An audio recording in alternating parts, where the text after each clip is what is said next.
I am very pleased to introduce Laura and Carly.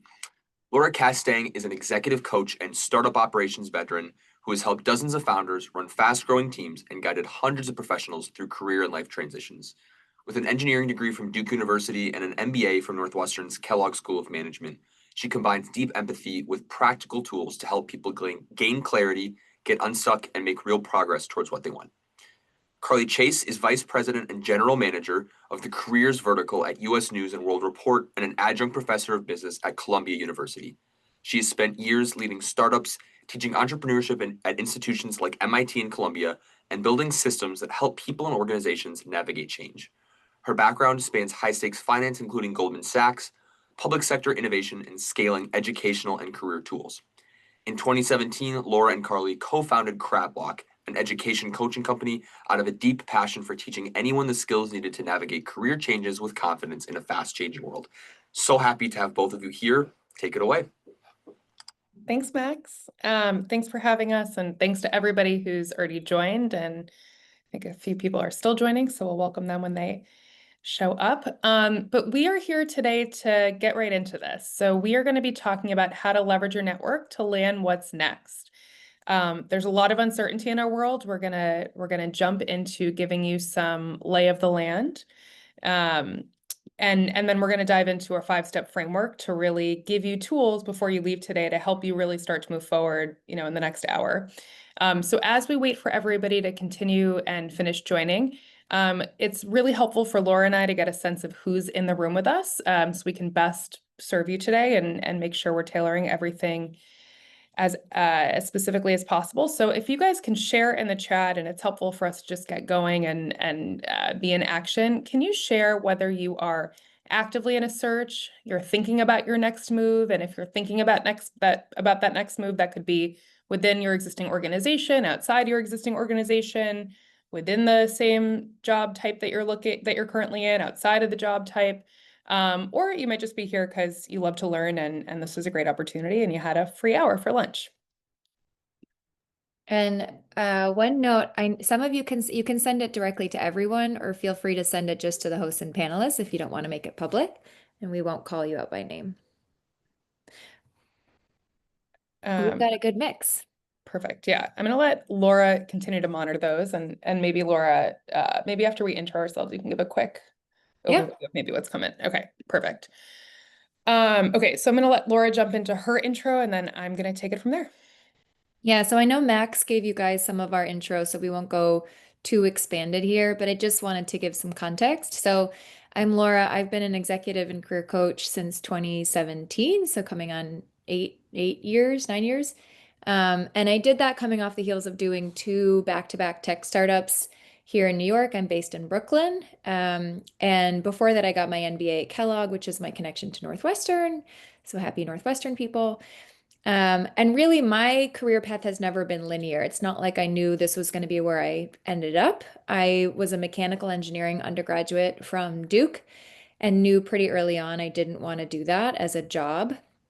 And an internship at a venture firm made it really much more clear to me that I loved startups and small businesses and maybe wanted to work for myself one day. And so, but in 2005, Duke's Career Center did not have a path or resources for anybody who was not like banking or finance or engineering. And so I had to figure out what my next step was without a clear path forward or without a lot of support. And that was the basis for a lot of how I made my career moves for my entire career.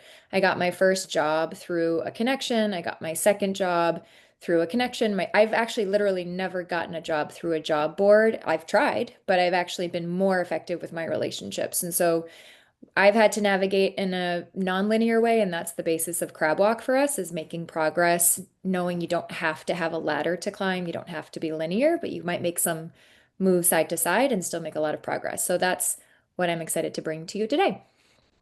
Perfect. And just like Laura, my career, as Max kindly introduced me with, has also been incredibly nonlinear, not intentionally. That's really just how it's turned out. I was sort of graduated into the financial crisis in 2008, and we'll share again some of the context of what we're seeing out there. But I experienced almost 20 years ago that companies will not just be loyal to you because you're there. And that really set me off, again, sort of unconsciously on a journey of exploration. And like Laura, the common thread in my story is relationships opening up every opportunity, whether it was an opportunity I was searching for or one that was sort of that was introduced to me, meaning that I might not have even known the type of company that it was or the type of industry, or you've heard I've weaved through corporate finance and startups and academia and government, and now I'm back in the corporate landscape at US News in a totally new industry to me, media. And that has been anything but intentional, except for the part of trusting the people in my life to bring me these interesting opportunities and helping me make decision after decision to put me on the path that I am on today. And we do crab walk because of this commonality between Laura and I, like what she mentioned. And this is really all built on our own experiences and really refined over the last 8 years. And since we set out on this journey together with crab walk 8 years ago, Laura and I have separately and together had the pleasure of, at this point, coaching thousands of job seekers, students, mid-level professionals, entrepreneurs, folks joining early stage startups, corporate. And so it's been a really fun ride and fun seat to sort of watch how not only job seeking has changed, but really how work's changed a lot over the last 8 years. And that's, again, really what we're going to get into today. So to set us up for the rest of the hour, I'm going to start with some context. I think it's actually important to sort of stop and realize the environment that we're all operating in. It's not an uncommon feeling, I think, to feel uncertain and feel a little insecure because of all the change that's happening around us. And we'll put that into more concrete terms for you. And then the back half of this workshop is really going to be spent with Laura going through our 5-step framework that we have taught, hundreds, and I think I'd confidently say thousands of people at this point.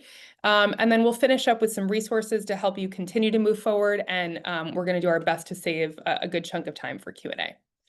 So let's jump into it. And while I sort of start to give you this context, when Laura jumps into the framework, it is our trademark to actually do exercises live with anybody who's working with us. We want to help you make progress in the hour that you're spending with us today. So get whatever works best for you to write with, whether that's digital on a blank Google Doc, open something up, or a notes app on your phone or on your laptop, whatever you're using today. If you're like me, you just like a good old-fashioned pen and piece of paper, or even a pencil, I prefer. So anything works for today. And again, we're going to just help you get going. I was going to say, Carly, if you can go back just one slide, when you guys have that piece of paper or that blank document ready, just put ready in the chat for us so we get a sense. And while you do that, I just wanted to point out we have like probably about, I would say about 50% of the group, 60% of the group is actively in a search. And then we have a few people here just interested to learn, a few people here that are starting to noodle on maybe searching at some point. And it looks like most people are getting their documents ready. Give them another 15 seconds.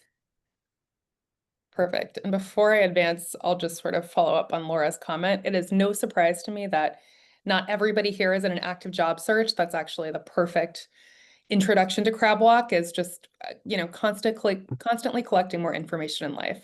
One of my favorite things to do. So appreciate for those of you who, are ready and have a situation to apply what we're going to talk to about in real time, but also great to sort of start preparing yourself and building the muscle of identifying, managing, and leveraging your relationships that we're going to teach you today, which can really be helpful in any point of your life and your career.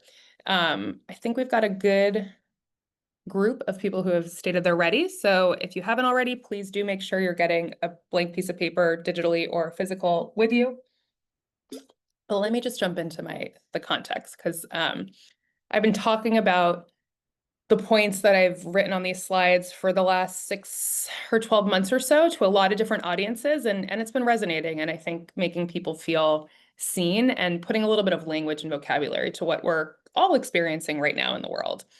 And the common theme is that, the system that we're all operating in, and when I say the system, I mean job seeking, work, it is changing. Or for job seeking, I really think the process of applying to a job is irrevocably broken in this moment in time.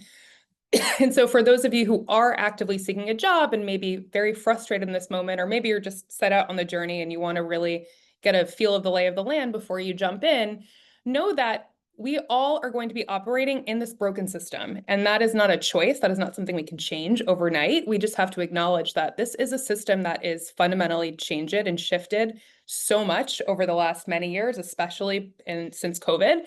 And we all have to sort of appreciate that this is what we're operating in. And so why is this, right? What is happening? Well, first of all, I used to teach a class with the chief innovation officer of GE, Sue Siegel at MIT, and she used to say this line, and it's stuck with me, in the last 10 years that I've heard it, which is the pace of change will never be slower than it is today, right? The pace of change in work, the pace of change in technology, the pace of change really across everything that we're involved in our life, it's never going to be slower than it is today. Things just continue to accelerate and accelerate. And when we think about how frequently our jobs are changing and this act of going and getting a job, the research shows us that that's happening more frequently than it ever has before as well. So on average, Gen Z or millennials, we are seeing them change jobs 4 times more frequently than their parents did. So on average, every 2.5 years versus baby boomers who had changed every 10 years, right? So this idea of actually going and finding a job is not a rare moment in your life anymore. It's something that's going to happen more and more frequently, whether it's something we are looking to do proactively or because the world around us is changing and we have to adjust to it, right? So this idea of going and finding a job, which I believe is a core skill set of the future, that is something we all have to learn and get a handle on. And I, as mentioned in my bio, I've taught at some of the most top universities in the country. And I would say even they are not really teaching the skill of finding a job. So learning how to position ourselves in this rapidly changing world, learning how to actually go seek a job and having a positive experience in that, or at least a less bad experience that I think most of us have today. That is something that we believe at CrabWalk we can teach. Hopefully you'll all gain some knowledge today. And so when you think about, and this is pretty accurately reflected in the poll that we did, the very informal poll we did at the beginning of this webinar, 50% of people are either passively or actively job seeking. So it's not something few of us are doing. It's something the majority of us are doing. And why are we feeling like we have to sort of move, right? Why are we sort of all in transition or thinking we need to be in transition? Well, the world is a very uncertain place, right? Political, economic uncertainty is leading to a lot of insecurity for us.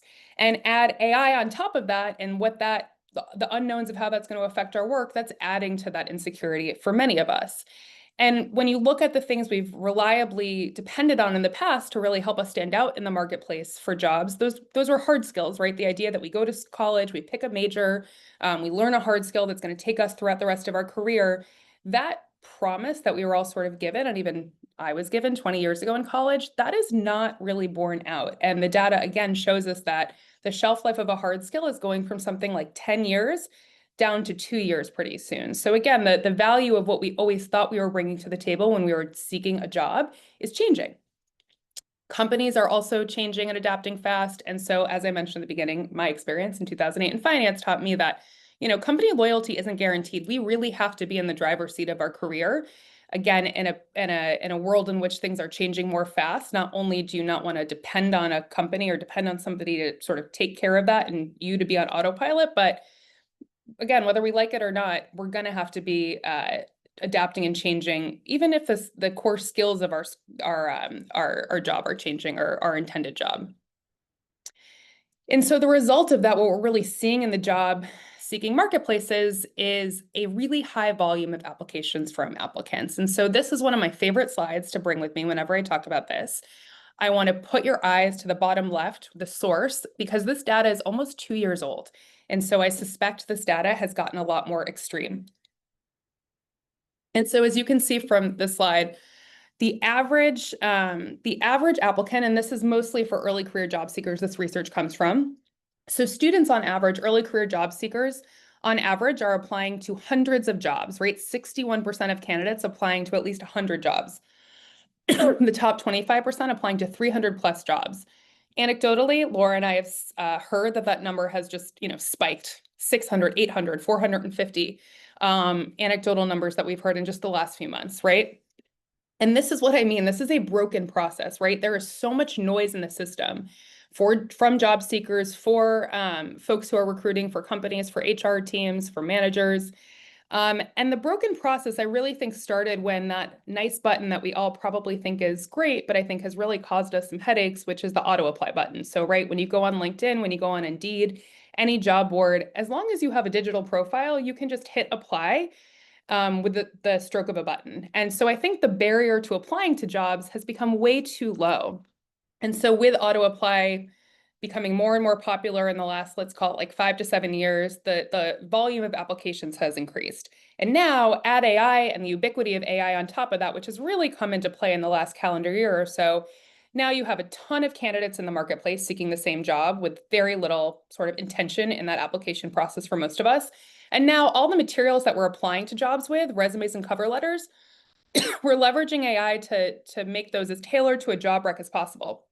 So now as a candidate, you're pretty indistinguishable from your peers, right? So that is making the process, that is what I mean by a broken process. I think that has broken our process, right? And so standing out in the marketplace is harder than ever, especially if you're doing it this way of auto applying, using LinkedIn, and leveraging AI and sort of just sending it in.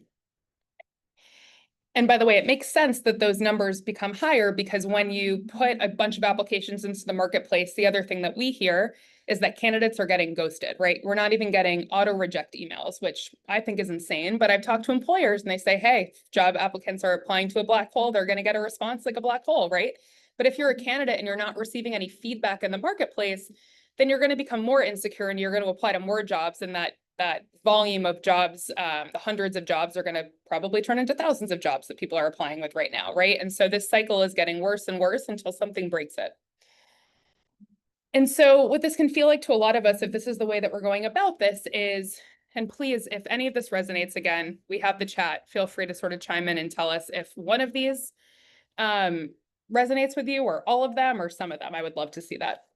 So, right, maybe treating a job hunting as like a volume game. I hear a lot of students that I work with say, I got to play this game, right? And that's an interesting way to frame a job search that I think is new.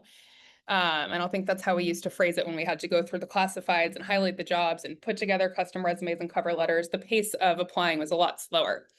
And so again, you're getting little to no feedback from employers, which is leading to more insecurity and more applications, like I mentioned before.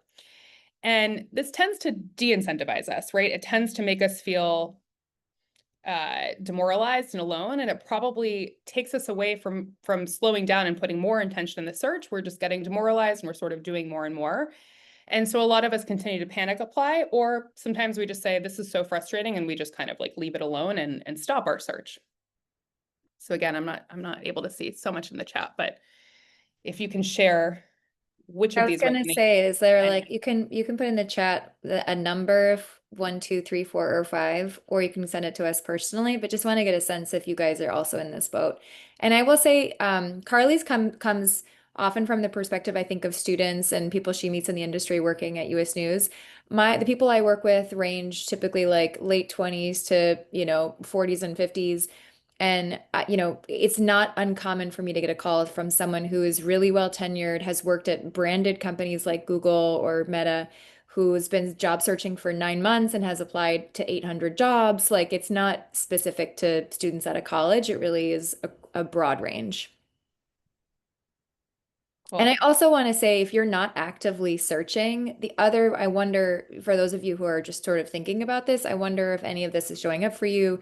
Again, when I talk to people in the space, it's like people want to not even enter the job hunting market. And that's where you get, I think, job hugging, where you try and stay in your job as long as you can because there's a narrative that it's hard to be out in the market. So I'm wondering if that's what you guys are experiencing. Yeah. And I think in the chat we have a mix. 1, 1, 2, 4, 5. Yeah.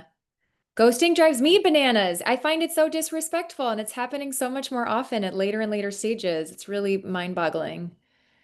Um, okay, great. Yeah, definitely job hugging. Yep. It's a mixture. All right, Carly. All right. So what we hope we can offer today, welcome the crabs, welcome to crab walking, is leaving you with some alternative feelings, right? So if you want to know exactly what you want to go into this process or reorient your process with intention to focus on the opportunities that are the best fit. Then once we know what we want, we can actually start talking about ourselves with confidence. And I think given the noisy landscape and the lower barrier to entry for actually just applying to jobs, being able to articulate a story about yourself, again, when this idea of sort of what used to make us stand out, our hard skills, is also changing, the story is really, really important. But we can't articulate a very solid and concise story if we don't know what we want and we don't know what we're aiming for. And once we have that story, we can actually get feedback and figure out how to improve. And then hopefully that results in you feeling a lot more supported in this process and not so alone. And so again, Laura's going to dive way deeper into crab walk and what we actually do and the steps that we take to help you approach your job search with confidence. But really, at my core, I have really come to believe very, truthfully that learning how to job seek is a skill. The skill set of the future. It's going to differentiate yourself from your peers. And it's a skill, again, that's going to be repeatably used, right? When we think about applying to jobs on average 2.5, 4 times more frequently than prior generations did. You don't want to be in pain every time you have to go through this, right? So you really want to think about, how am I going to approach this? And so crab walk, what we're going to teach you today is, in the midst of uncertainty, learning how to leverage your network to navigate any career decision, or really, hopefully, like any decision in life this could actually be applied to, with a lot more clarity and confidence. And just to talk about, when we talk about networking, we talk about using your network, what we really mean is leveraging relationships, right? Which we all already have. We all have different relationships in our lives, whether we think they're personal or professional oriented. Those two things have blended a lot more. And there is so much power in our relationships that hopefully, again, we're going to uncover for you today. But first of all, when you think about the pain that we've all expressed that a lot of us are going through and trying to go through this process, or we're thinking about going through this process, relationships can give us feedback, right? Identifying who are we, what do we want, what are we good at, what are we not so good at. That is an activity that you shouldn't do alone. You should be able to get feedback on that. You should be able to collect information for that story that you want to go tell in the marketplace. You want to get guidance, right? There are so many, Laura and I have talked about our very nonlinear careers. I think more and more careers are going to look a lot more like ours. And that means we need guidance to put together, 1 + 1 = 3 in the job world today. But we're not going to do that alone, right? Just looking on LinkedIn by ourselves. In that same vein, we need ideas, right? We need to be creative in this very rapidly changing workplace and landscape, right? Everybody's industry is changing. Everybody's job's changing because of AI right now. And so having creativity, getting guidance, getting feedback, really helpful. And hopefully once you're doing that, you're going to be presented opportunities. Laura and I also referred to, when we introduced ourselves, we have literally carved our own paths because of opportunities other people have given to us. People inherently want to be helpful. They help you want to succeed in this world. And I think those types of opportunities through your relationships are more necessary than ever, because the job application process, as we know it, is very broken, as we've already discussed. And then, if not for anything, I hope that learning how to leverage your relationships is going to make you feel more supported and less alone, because I think there's nothing worse than feeling stuck and not knowing how to get out of it, and being alone with those thoughts. So on that super positive note, I'm going to turn it over to Laura to start taking us through the framework, but maybe, I think we're right on time. So maybe if there's any questions in the meantime, feel free to shoot them over, and I'm going to try to man the chat. Yeah, if you guys have any questions on just part 1, we're going to get into the framework. Feel free to drop them into the chat. While we're doing that, so I think the whole point of this is, there are people that are actively job hunting. There's people here that, would love to, that are job hugging, people that would love to job hug but have been laid off, people that are just noodling on it. This is a framework that works for all the above. And I'm going to guess you guys are actually probably doing this already in some aspect of your life. And so my goal is, either this is wildly new to you, or you're doing it all the time and it's kind of second nature, but maybe you haven't figured out how to apply it to your job search, and how to make, there's like a nugget that today will hopefully, help you with your job search, or help you with feeling more secure in whatever point your career is in. So the 5-step framework, it's basically these 5 steps. So we're going to start by identifying your goal. Then we're going to go into, what do I need in order to achieve that goal? Like, what's a thing that if I were to do this thing, it would put me on my path to the goal. The third is you're going to map your network. So one of the things we talk about in Crab Walk is being able to use people that you already have in your network, even if you feel like you're not the most networked person or no one comes to mind. And then 4, make a very specific ask of your network. And then 5, follow through and continue. So going on to the next slide, there's also, along here, the first one we're going to do, and this is where your blank sheet of paper comes in, we're going to start by identifying a goal. And right now, the concept of having a goal in your career is an orienting tool when things feel scattered, you're not sure how to move forward, you've made progress, but not the progress you'd like. I always come back to, like, what is your ideal outcome? What is the thing you're hoping for? What's the dream of what you're going after? And if you don't know what your dream is, it's going to be harder to orient your activity and how you leverage your network because you don't really, it's like running a race, not knowing where the finish line is. So when I say pick a goal, my recommendations are pick a specific time frame. For today, I'm going to use 6 months. So let's say we're heading into spring of next year, 6 months from now, what would you love to be able to say happened? Or where are you in your situation? Start with your dream world. So that part of your brain that might be saying something's not possible or you're not sure if it's possible, just ask it to step aside. Literally, I do that sometimes, but you'd go start with your dream world. Like in a dream world, what would you love to have happen? And then B, you can be as specific as you want, or it can be directional. So go ahead and start to write down like 6 months from now, what would you love to say in a dream world? And for example, you can say by spring of next year, I want to be transitioning into a new job that I'm really excited about. That could be a simple one. Another one could be by spring of next year, I'm much more clear on what my strengths are, what I'm good at, and where I might be able to apply those at my current company. And I could like be teeing up a job search. So take another 30 seconds to write that down. And if you'd like, we'd love to have a few people share it. Again, you can share it across to everyone, or you can share it just to the panelists, me and Carly.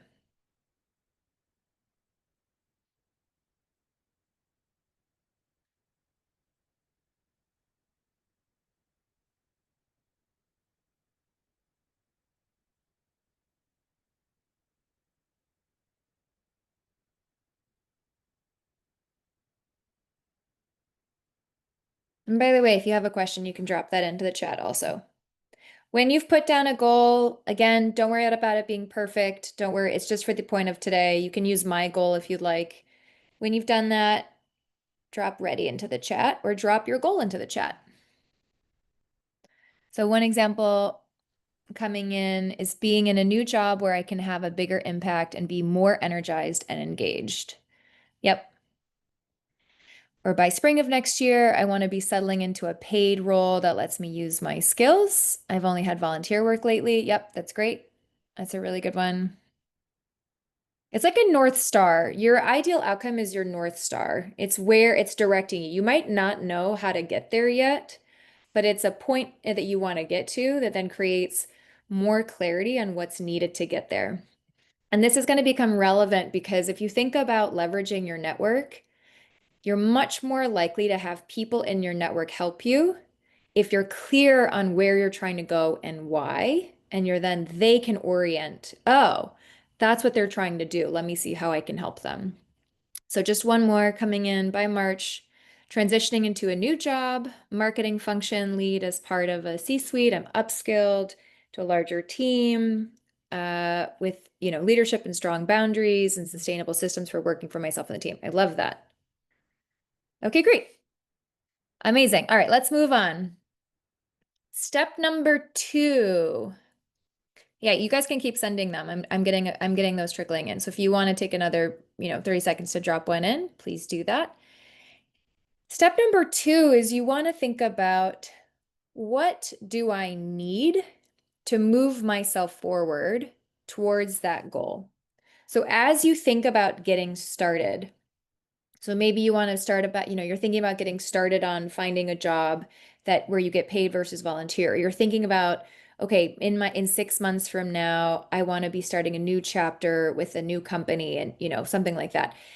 Think about if you were to just close your laptop and start working on this, leave this webinar and start working on it, where do you think you might get stuck? Like, what do you think is next for you? What are the next steps that need to happen? And where do you think you might get stuck? So think about what's missing to move you forward, where possible, make it specific, and think creatively. So for example, if right now you don't have a goal, what you might need is help clarifying what your goal is. Or if you need help figuring out how to reposition your skills from volunteer to paid, maybe you're like, how do I make that jump? So think about what's one thing you need that would help you move forward towards your goal today. Like, let's say you're like, I got to take some action on this in the next week. And one example in here is I don't know where to get started on my search. I need a structure and possibly a coach or a program to show me the path and hold me accountable. Or maybe not a coach or a program, maybe just a friend. So give you guys 30 seconds to put this in the chat or put this on your white piece of paper or drop ready when you're ready.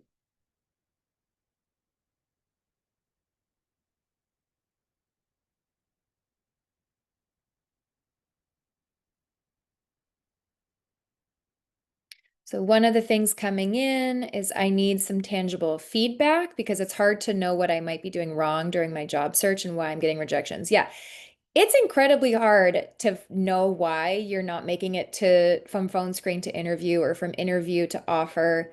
You're not getting any feedback. At best, you're just getting a generic response many of the time. And sometimes you're just getting ghosted. And so if you've gotten multiple cases where you haven't made it to the next round and you don't have any feedback, you're like, what do I do? So that's a great one of like, I need a way to know how to improve without getting tangible feedback from my interviews.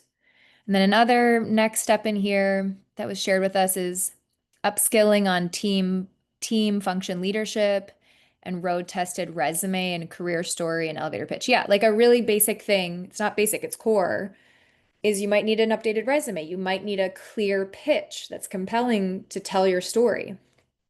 Or one step before, there might be a few of you on here who aren't 100% sure what you want. There are going to be some people who are like, I know I want another senior director of marketing in a consumer goods business. There might be other people on here who are like, I really don't actually know what I want.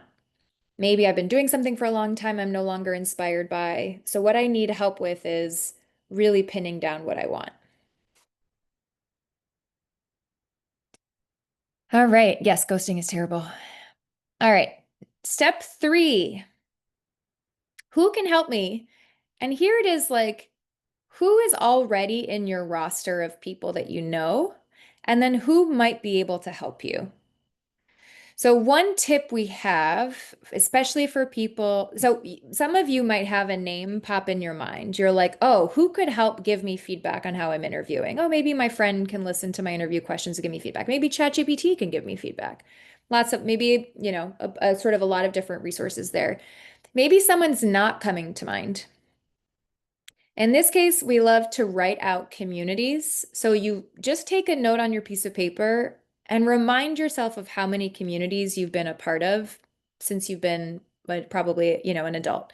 You went to college, maybe you have your college community, both students, alumni resources, you have maybe grad school, you have your first job, your second job, your internship, you have your volunteer opportunities, your hobbies, all of these communities you've ever been a part of, we consider part of your roster. And even if you haven't talked to them in the last 15 years, they're part of your roster. So if you feel like you don't know anybody, just write down a couple communities you've been a part of and write down 1 or 2 names you remember from them and start to build your list of 10 people. And you can start by industry or subject matter. And weak ties are people that they're not super strong. Like you wouldn't necessarily call them every week. Maybe you haven't talked to them in a couple of years, but weak ties are maybe more important in a job search often than strong ties. So put those down too. And as an example, I just saw that Susan from business school got a new job on LinkedIn. Even if I haven't talked to her in 12 years, that's it. She's on my roster. So take a minute, put that down. And in the chat, like put down some of the communities that are coming to mind. Yeah, I was just going to add, this is the part where I think crowdsourcing ideas helps like gin up memories in your head. This is the feedback part that we were talking about relationships. We can all be on each other's roster now. But a couple communities for others. Yeah, Laura just mentioned she's in a volleyball group. If you're like in a book club or you go to a consistent yoga class, or maybe you're a parent and you're a part of a PTA or just parent groups.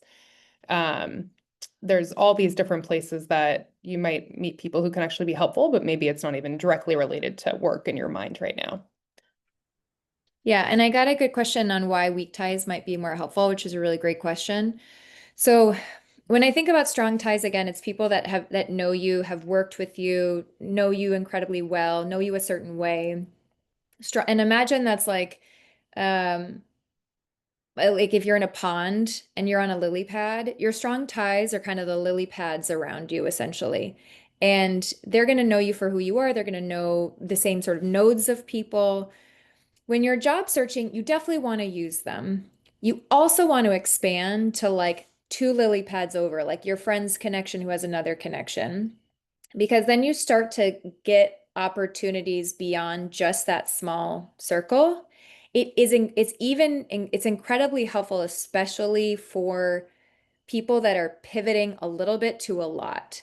If you're pivoting at all or thinking about changing anything, your inner circle is going to know you as you are.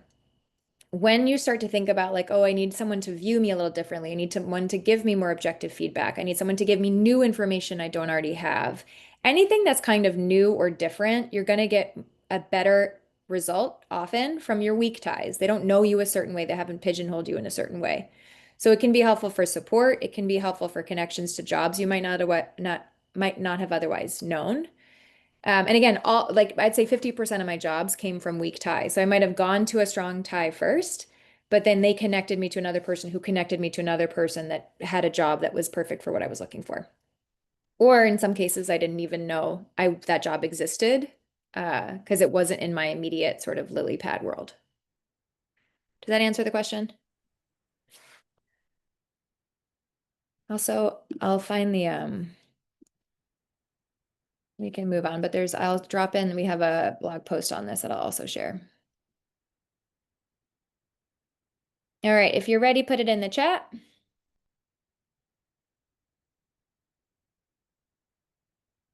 And here's the blog post I just dropped in. All right, fourth, you're going to make an ask. This is the most important part of leveraging your network, is like not the most important, like you can skip all the other steps, but if you don't do this step, if you don't actually talk to your network, you're not going to get any of the results you're looking for. So you want to make an ask that's really clear and that's easy to answer. So this is just one framework you can use. This is me. I'm talking, I'm Laura. I'm talking to you because I love, coaching and you're in the coaching space and you're really good at it. And I'm looking to expand my coaching business. And I'd love your help with understanding like how you expanded yours.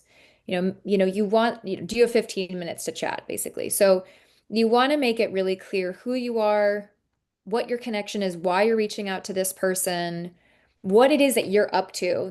In 6 months from now, I would love to have an expanded coaching business, or 6 months from now, I'd love to have a job I'm really excited about. And I specifically want your help because I think you'd be excellent at this one part that I need to help me move forward next.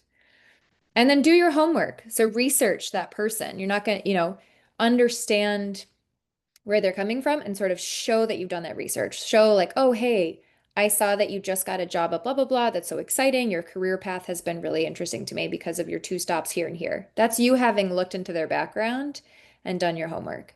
So go ahead and write down, given what you need from step 2, and given who might be able to help in step 3, write down an ask. What's a very specific ask you could make? And you can read the example on here if you'd like. And then when you're ready, put it ready in the chat or put the ask in the chat. Or a question.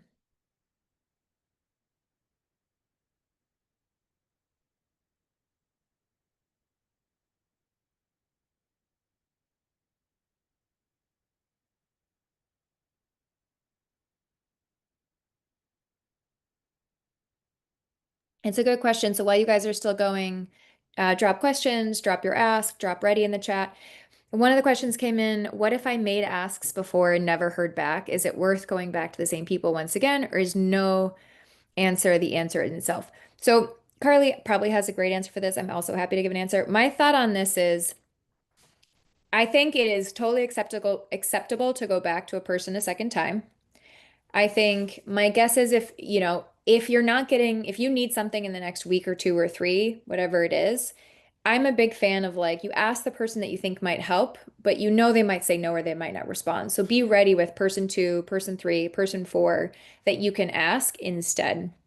And then I think for me, my benchmark is like, if I've asked twice, that's my benchmark where I feel like, okay, if they're not responding, if they're not, maybe things got buried in their email, maybe I'll do a third email that's like, hey, I know it's been a busy time, wanted to check back in on that. I might do a third, but my benchmark is after, if I haven't heard back on two, maybe three, I let it go. It's just like not the right time for that person. They're not available to help me, and I redirect elsewhere. I was just going to add to that. I think that's all true. And I think speaking of like your own sort of, benchmarks or guardrails, I think you have to figure out sort of like what your tolerance is. And hopefully over time we can heighten our tolerance of like rejection or sort of no responses, because I know that that's, at least for me, a painful experience. But I would sort of stop and sort of assess one thing, which is like, what is the medium of your ask? So are you emailing them and they don't really check their email? Are you doing, like a lot of us do LinkedIn messages, and I get feedback all the time, especially from students, like, why is nobody, getting back to me on LinkedIn? Well, not everybody checks their LinkedIn messages. So really taking a step back and sort of saying like, who is this person and what is the best way for me to connect with them, like on their terms? I think just make sure you actually do that. And then just because somebody isn't responding to your, asks, which there's even some good written ideas from our friends on the call. Yes, people might be busy, they might miss messages. Maybe your ask is too general. Maybe it's a hard ask to respond to. Maybe asking something more specific. But even if somebody's not responding to your asks, but you still want them as a part of your roster and you want them to be available to you in the future, you can still nurture them. It could be passive. It could be including them in your holiday note that you're going to send out at the end of the year. It could be wishing them a happy birthday, or it could be maybe you do think they're on LinkedIn and you're just going to put a post up to have whoever can see it, see it. So you can still certainly feel free to nurture these relationships, even if, they're not responding in the way that you would hope or like expect them to right now. So I hope that's helpful.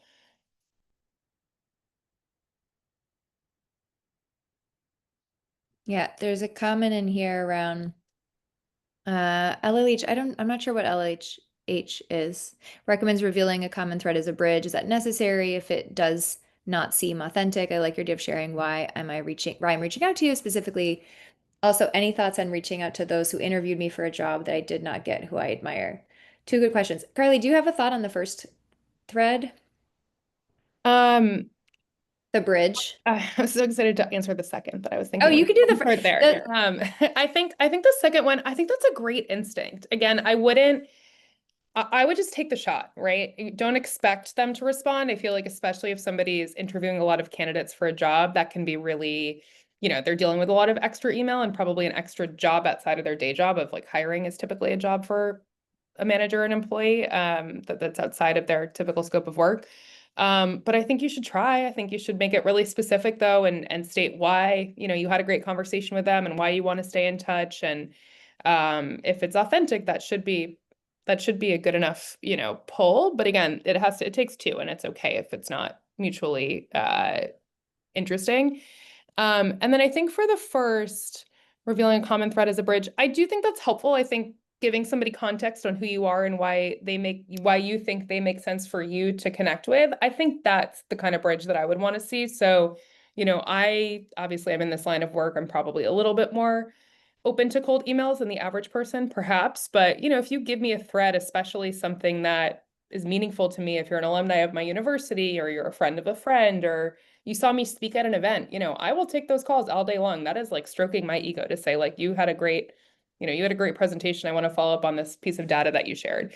So I think that's helpful. I don't think it's necessary, but I think that makes the ask and the nurturing more it gives it more specific context, and it's just more specific in nature. And I think the more specific in nature your any sort of questions or any sort of ask are, the more likely you are to actually get that ask fulfilled. I think I speak to students all about this all the time. When you sort of, I get students who say, I live in New York, I've been a part of the startup ecosystem. I'll get students who are like, I'll get MBA students who are, I want to be in New York. How do I like get up into the startup ecosystem, Carly? And I'm like, that is just this giant analogous thing that I can't help distill down for you. Like you need to do the job of distilling. And then I'm happy to ask, if you see somebody that I'm connected to, or if you're curious about a specific company that you're looking at, that is a much easier ask for me to respond to than like a very analogous, open-ended question, where I'm sort of the one who has to end up doing the work for the person who's making that ask.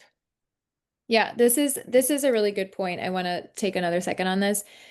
The bridge, I think, is a bridge is one tool to make a connection or to make this person feel like you like to increase the chances of them responding. If you have a bridge, which is like, again, we both are NU alumni, that's going to increase the chances for a lot of people of responding.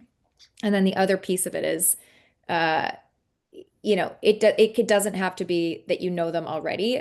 Cold emails work totally fine, but again, you're creating a reason and you're increasing the chances of them responding if you point out, hey, I saw you do this talk, or I really admired this specific thing. You've done your research. And then the second component is make the ask really specific. People who say, hey, I need help with my job hunt are going to get less valuable information than people who are like, hey, you just executed a search.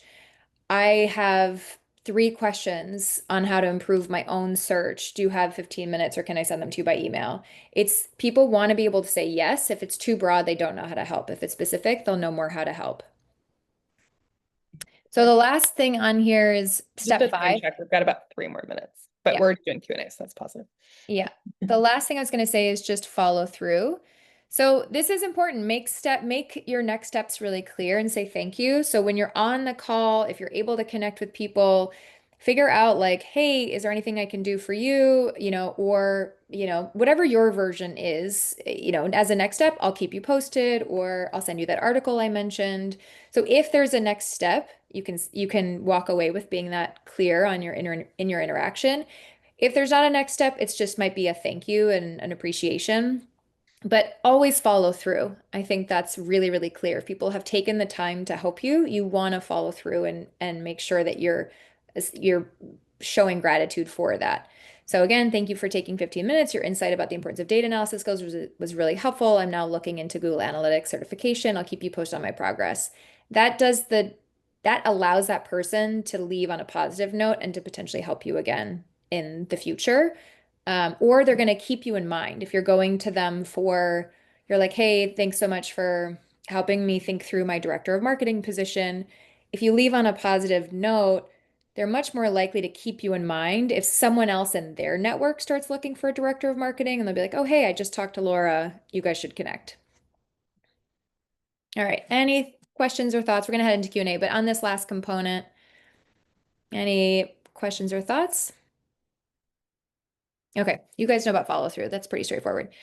This is a bonus thing. When I just talked about nurturing, we view this framework as a thing that you could start using today. Like you could leave today and go ask that person that one thing to move you forward. Nurturing is the concept of basically feeding your network in a very authentic way to yourself all the time so that you don't find yourself flat-footed or that you haven't connected with people for a long time or you're rusty. And so you can start to put in some actions and activities and routines to help nurture in an authentic way. Like I regularly, connect with business school people, or I'm on a WhatsApp chat, or I, love to attend events with a certain community. So we're not going to get into this today because we don't have time, but it's just to know you can start with your network as it is today. And if you'd like, you can start to build in ways to nurture your network so that they're just warmer and easier to connect with in the future. And so this is the framework. You're going to identify a goal. What do I need? Map your network, ask and follow through, and then nurture throughout. But that's kind of it. So let's wrap up. We're in the Q&A. And the one thing, we're going to start Q&A right now. I just wanted to tell you what this QR code is so you guys have it and you can choose to do it if you'd like. It just signs you up for our newsletter. And with that, you'll also get a link to our free guide. So it's like it's basically a worksheet to do this with a little bit more detail. So you'll get access to that free guide. And if you sign up for the newsletter today, we're going to raffle off 2 different spots for career coaching. It's totally optional. You can do the newsletter, decline the career coaching, but we just want to give people an opportunity especially if you haven't experienced coaching and you just want to experience it, you can do that. And there's no commitment to move forward. My goal as a coach is really to help people figure out how to get unstuck. And sometimes that means they continue and work with me. Sometimes I refer them out to other coaches or I give them other resources. And so it's just a bonus to free coaching sessions. And I'm extremely biased, but I think it's extremely valuable 15 minutes that you would spend. All right. So Q&A, do you guys have any questions for either of us or for Max? Well, I see some great ones in the chat. First of all, thank you both so much again for being here. And thank you for the chat. This was super active today, which was wonderful. I see a question at the bottom, and I'll allow folks some time to write theirs in the chat or the Q&A as well. I see a comment that says, Lee Hecht Harrison recommends revealing a common thread as a bridge. Oh, we answered that one, Max. Oh, we did. We're good. Yeah, we actually we ended up staying up to date because it was part of the exercises. But I don't know if you were happy to read it if you want to add comments. Perfect. No worries. No worries. I'll let people get some moments. I have a question for you. This is the one that I've been pondering because we at the NAA we work with a lot of students, obviously, and students keep asking us how to like leverage AI, and it's a really tough thing to give advice on because it changes very quickly, and sometimes it can go awry if you're using it in the math applications. But obviously, there are also advantages. What do you tell people when they're having questions or concerns about using AI for their own job seeking purposes? I will start. I would say a good rule of thumb is to use AI to remove friction, not to like replace the process, but to remove the points of friction. So like where you're getting stuck, for instance, if it's like, I have this person that I connected with 2 years ago and I really think they could help me, but I'm a little shy of like how to actually make that ask. Like that's a great prompt for ChatGPT, right? Like to write that email for you, right? And hopefully that removes the friction. Maybe the writing of sort of the ask is the challenge for you. Or maybe you got a lot out of the step that Laura mentioned today about organizing your communities and you're like, that sounds so helpful. Like let me brain dump my communities into ChatGPT and have it do a little table for me and start organizing it. So I think just a general rule of thumb of like using it to remove friction as opposed to making it do the work that you really should be doing yourself. Because like I mentioned at the beginning of this, like I do believe job seeking is a skill. And so figuring out how you're going to do that repeatably and then leveraging tools like AI that are coming and might go, or who knows the future of them. I think, again, making sure that you're solid on your own processes and using them as tools, not as the main event. For sure. For sure. We just got a great question here. What do you say to people who don't like to ask for help or feel like networking is transactional and they feel like they're using people? It's the whole bottle of crab walk for us. So I will just, I think maybe to start answering this question, it's helpful to be a little vulnerable about us. This is a framework that we developed based on our own experiences because we too feel really yucky when it feels really transactional.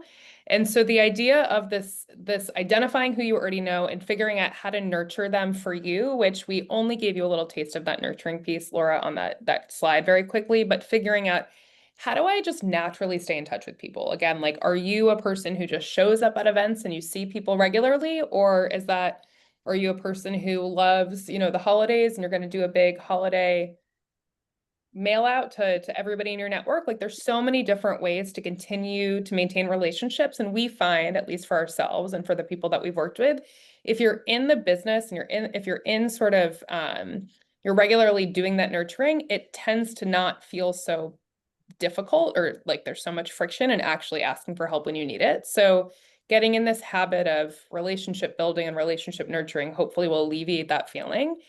But if you are like, wow, this just really resonated with me, and there's 2 people I want to reach out to I haven't talked to in 5 years, today, I'd say, A, great, and get yourself over that hump. And maybe 2 things for getting yourself over that hump. Talk to somebody about it. Pick somebody in these communities that you can just talk to. Like Laura and I usually use an example when we are teaching this about sometimes I'll be like, hey, Laura, I'm having, like, I know I need to send this email, and for whatever reason, I'm having a really hard time pressing send because I'm embarrassed or I'm scared or I don't want to be rejected or it's going to be real when I send it. And I'll just be like, can you stay on the phone with me and like make sure I hit send? Or can you text me at the end of the day and ask me if I hit it? So A, like accountability and sort of support. And then two, I think that like AI thing is a good place to use it, right? If you really do sort of have trouble in figuring out how to ask for help, I actually think that's a great prompt for AI. Got time for I think probably two more, Laura, if you want to jump in on this one, and I can ask the last one after that. The Northwest, which one? I think these are actually sort of related thoughts, actually. Sort of the idea that companies are complaining about students using AI Yeah. because they can notice it, and then this other person asks, like, how can companies tell, and are people being honest by saying that they didn't? So it's a can of Yeah. worms, but I'll open it up for you, Laura. Well, I think this is my gut response to this. I think like this is a personal take. The AI right now, I feel like I can't tell. I literally can't tell if a LinkedIn post was AI or not, but my default right now is to be more skeptical and say it was like primarily LinkedIn or like a resume. I'm gonna be like, oh yeah, obviously I'm sure it was spiced up by AI. I think you're gonna get people who are like leaning more towards, oh yeah, whatever, even if this was a real resume, I'm going to think it's AI, and other people who are like, oh, I can't even tell it's AI. So I don't even know if that really matters to me. I would say what is a trend that's happening is resumes are being basically AI washed. And what that means is that you just become more generic to the reader. There's less of the distinction and soul behind it. And so I'm a big fan of actually resume writing. Primarily, maybe you use AI to like give you new structure or whatever it is, but I'm actually a big fan of writing your resume more core yourself and using it as an editor, but not to write your resume to begin with. And the second thing I'll say is the world is going more to like hiring managers can't tell at all. And so recruiters are even saying you should do IRL events. Like you should get someone on the phone because we can't even tell if their resume is real or not anymore. And so I think there's some sort of course correction happening on the hiring manager side as well. And in all of these cases, I say being your authentic self, being really clear about what you want, really clear on what your skills are, what your story is, telling a compelling pitch, and then using that to real life people in your network is what makes everything I just said far less relevant. You get to skip the step of your resume speaking for you, essentially, and you go, here's who I am. Yes, I have a resume to back it up in my language, and I'm going to go to my network, and they're going to bypass the sort of AI automated resume machines, like the triage that companies use to find the right resumes. Well, Laura, Carly, I know you both have a hard stop at 1 o'clock, so we will wrap there. I think that's a perfect place to wrap. Thank you both so much again, and thank you everyone again for just interacting and knowing that you're not alone. I think that was such a wonderful component of this, making sure that you know that there is support for you at Northwestern and in the greater Northwestern community. We've got tons of resources in our office, so please do reach out to us if you have anything. Feel free to watch the recording if you are watching this afterwards, and go Cats! Thank you very much. Thanks all.